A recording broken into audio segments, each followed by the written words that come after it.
एक साहूकार था जिसके बेटे और एक बेटी थी। सातों भाई व बहन के साथ बैठकर भोजन करते थे। एक दिन कार्तिकी के चौथ का व्रत आया तो भाई बोला कि बहन आओ भोजन करें। बहन बोली कि आज करवा चौथ का व्रत है, चांद उगने पर खाऊंगी।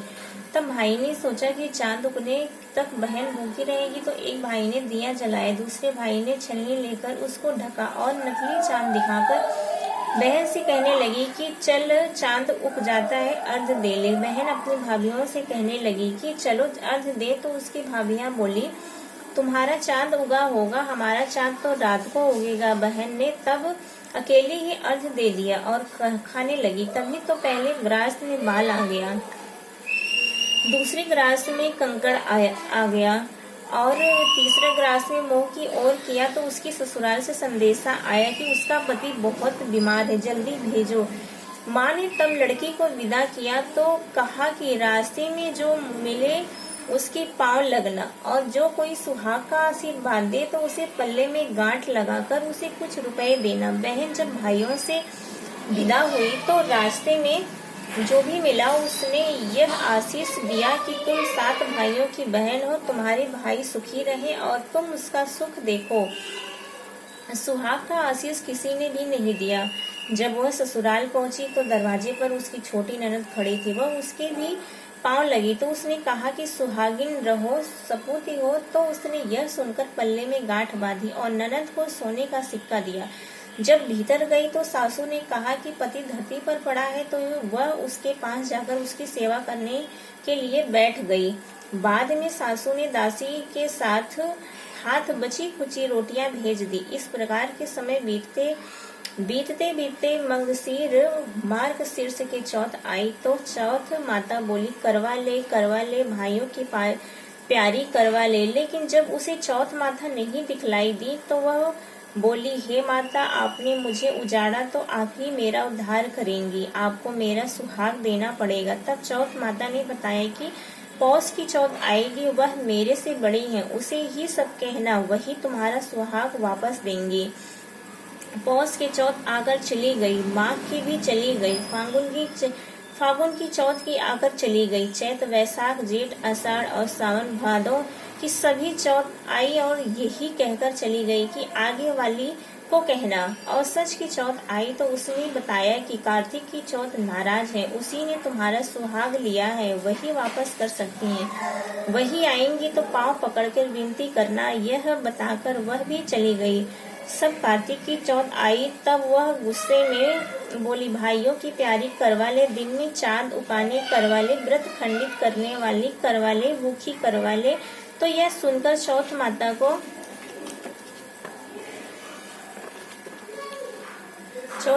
को देखकर उनके पांव पकड़कर गिड़गिड़ाने लगी। हे चौथ माता, मेरा सुहाग तुम्हारे हाथों में है, आप ही मुझे सुहागिन करे। तो माता बोली पापिन हत्यारिन, मेरे पांव पकड़कर क्यों बैठ गई। तब बहन बोली कि जो मुझसे भूल हुई उसे क्षमा कर दो, अब भूल नहीं करूंगी। तो चौथ माता ने प्रसन्न होकर आंखों से काजल, नाखूनों में से मेहंदी और टीके में से रोली लेकर छोटी उंगली की उसके आदमी पर छींटा दिया। तो वह उठकर बैठ गया और बोला कि आज मैं बहुत सोया। वह बोली क्या सोए, मुझे तो 12 महीने हो गए, अब जाकर चौथ माता ने मेरा सुहाग लौटाया। तब उसने कहा कि जल्दी से माता का पूजन करो। जब चौथ की कहानी सुनी, करवा पूजन किया तो प्रसाद खाकर दोनों पति पत्नी का चौपड़ खेलने बैठ गए। नीचे से दासी आई, उसने उन दोनों को चौपड़ पासों से खेलते हुए देखा तो उसने सासू जी को जाकर बताया। तब से सारे गांव में यह बात प्रसिद्ध हो गई कि सब स्त्रियां चौथ का व्रत करें तो सुहाग अटल रहेगा। जिस तरह से साहूकार की बेटी को सुहाग दिया, उसी तरह से चौथ माता सबको सुहागिन रखे। यही करवा चौथ की उपवास की सनातन महिमा है। बोलो करवा माता की जय। जय माता की।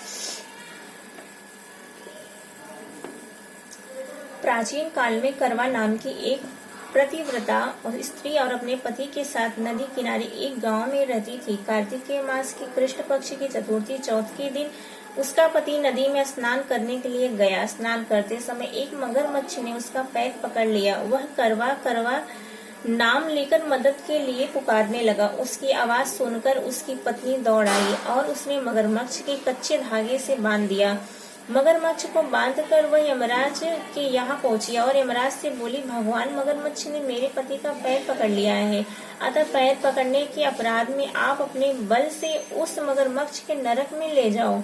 यमराज ने कहा, अभी मगरमच्छ की आयु शेष है, अतः मैं उसे नहीं मार सकता। इस प्रकार करवा ने कहा, यदि आप ऐसा नहीं करोगे तो मैं आपको श्राप देकर नष्ट कर दूंगी। यह सुनकर यमराज डर गए और उस पतिव्रता की स्त्री करवा के साथ जाकर मगरमच्छ को उन्होंने यमपुरी भेज दिया और करवा के पति के दीर्घ आयु प्रदान की। उसी दिन से यह करवा चौथ मनाई जाती है और सुहागिन स्त्रियों के द्वारा व्रत रखा जाता है। हे करवा माता, जैसे तुमने अपने पति की रक्षा की, वैसे सबके पति की रक्षा करना। बोलो करवा माता की जय।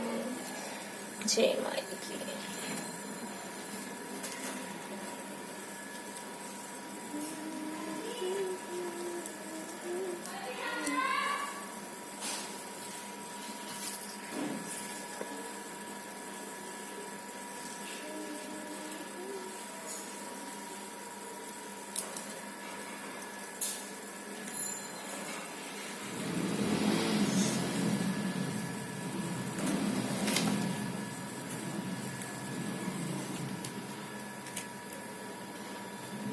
एक ब्राह्मण परिवार में 7 बहुएं थी। 6 बहुओं के मायके वाले बहुत अमीर थे, इसी कारण ससुराल में उनका बड़ा मान था, परंतु छोटी के मायके में कोई न था। वह घर के सारा काम काज करती, सबकी सेवा करती, पर कोई भी उससे प्यार नहीं करता। सभी उसे दुत्कारते रहते। तीज त्योहारों पर भी जब उसके मायके से कोई न आता तो वह बहुत दुखी होती। हर वर्ष की तरह इस वर्ष की करवा चौथ का व्रत आया। अन्य बहुओं के मायकों से उनके भाई का करवा लेकर आए, पर छोटी के मायके से यदि कोई होता तो करवा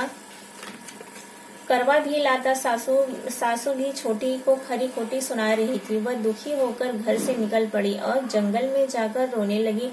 एक नाग बहुत देर से उसका रोना सुनता रहा। अंत में वह अपने बिल से निकल आया तथा छोटी से पूछने लगा, बेटी क्या बात है, तुम क्यों रो रही हो? छोटी बोली, आज करवा चौथ है, मेरा कोई भाई नहीं है। यदि मेरा कोई भाई होता तो आज जरूर करवा लेकर आता। नाग की छोटी पर दया आई। नाग ने कहा, बेटी तुम घर चलो, मैं अभी करवा लेकर आता हूँ। थोड़ी देर बाद नाग उसके ससुराल पहुंचा। ससुराल वाले इतना सामान देकर चकित हो गए कि सासू भी प्रसन्न हो गई। तब सासू ने प्रसन्न मन से छोटी को नाग देवता के साथ भेज दिया। नाग देवता ने छोटी को अपना सारा महल दिखाया और कहा, जितने दिन चाहो आराम से रहो, मन चाहा खाओ और मन चाहा पहनो, पर एक बात याद रखना, सामने रखी नाद को कभी मत खोलना। छोटी सारा समय महल में आराम से काटती, पर नाद के बारे में उसकी उत्सुकता बढ़ती जाती। एक दिन जब घर में कोई न था, उसने नाद को उठाकर देखा तो हजारों छोटे छोटे सांप के बच्चे इधर उधर रेंगने लगे। उसने जल्दी सी नाद ढक दी। जल्दी में एक सांप की पूंछ नाद के नीचे आकर कट गई। शाम को नाग के आने पर छोटी ने अपनी गलती स्वीकार कर ली। नाग ने उसे क्षमा कर दिया। वह अब छोटी के ससुराल में उसकी बड़ी इज्जत होने लगी। जिस सांप की पूंछ कटी थी उसे अब सभी बांडा कहकर तंग करते। एक दिन उसने अपनी माँ से पूछा कि मेरी पूंछ कैसे कटी माँ? माँ ने कहा कि छोटी की नाद उठाने के जल्दी में ही तुम्हारी पूंछ कटी है। तो वह बोला कि मैं छोटी से बदला लूंगा। माँ के बहुत समझाने पर भी वह एक दिन चुपचाप छोटी के घर जा छुपा और मौका पाकर उसे काटने की सोचने लगा। वहाँ छोटी और उसकी सासू मैं की कितनी बार पर बहस हो रही थी, तो छोटी कसम खाकर कह रही थी कि मैंने ऐसा नहीं किया। वह कह रही थी कि मुझे बड़ा भैया से प्यारा कोई नहीं है, उनकी कसम खाकर कहती हूँ कि मैंने ऐसा नहीं किया। बाड़ा ने जब सुना तो सोचने लगा, जो मुझे इतना प्यार करती है मैं उसे ही काटने आया हूँ। वह चुपचाप चला गया। माँ ने पूछा, ले आए बहन से बदला? वह कहने लगा, माँ बहन से कैसा बदला? तभी से बाड़ा भाई वह छोटी बहन हुई। भाई प्रतिवर्ष चौथ के दिन करवा लेकर जाता। वह बहन बड़े प्यार से करवा चौथ का व्रत करती। बोलो करवा माता की जय। जय हो करवा।